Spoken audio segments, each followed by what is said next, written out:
Assalamu alaikum wa rahmatullahi wa barakatuh. Ankehitriny dia misy aretina miparitaka ary mifindra ao Mahajanga. Ary eto Antananarivo ihany koa efa manomboka ahitana an'izany, ary mety ahina hiparitaka manerana amin'ny faritra izany zavatra izany.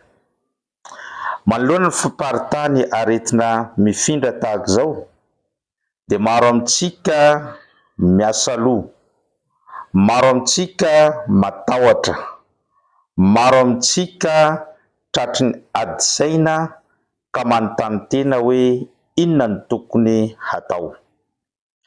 Ny finoana Islamo rahateo dia finoana feno ary finoana izay mirakitra ny fiainana eto ambony tany sy mandamina azy, ary mandamina ihany koa ny hoavinao any ankoatra.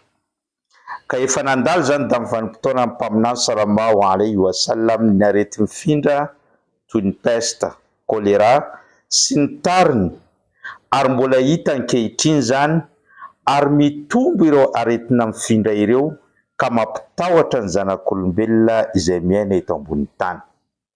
Manoloana an'izany dia hampianatra doa anankiray natonim-bavaka izay vakintsika sy averimberintsika maraina sy hariva mba hiaro anao manoloana an'izany arety mifindra sy ny arety ratsy rehetra.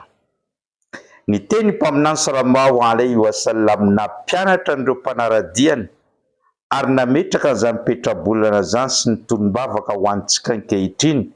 Rehefa misy ireo arety mifindra dia teny manao hoe Allahumma inni a'udhu bika min al-baras wal junun wal judham wa min sayyi'il asqam.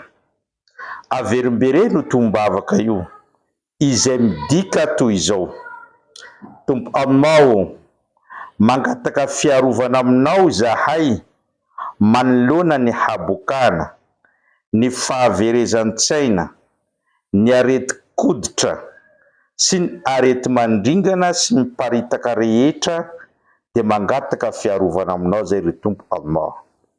Ankehitriny ahina ny fiparitan'izany maneran'i Madagasikara ka miangavy antsika mpino Islamo na dia tsy mpino Islamo anao, amerimberina an'io tonim-bavaka io mba hiarovany Allah tsy hahavoanao an'izany aretina izany.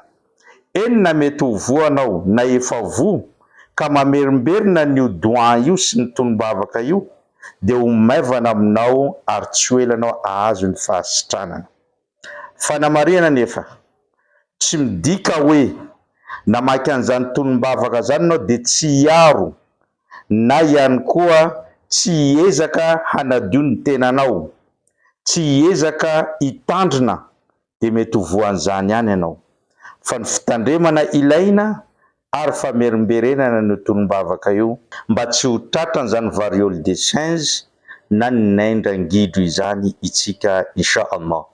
Aparitao betsaka any amin'ny olona, ampianaro mivady aman-janakao izany doa izany mba ho fiarovana antsika manoloana ny arety mandringana rehetra insha Allah. Wassalamu alaikum wa rahmatullahi wa barakatuh.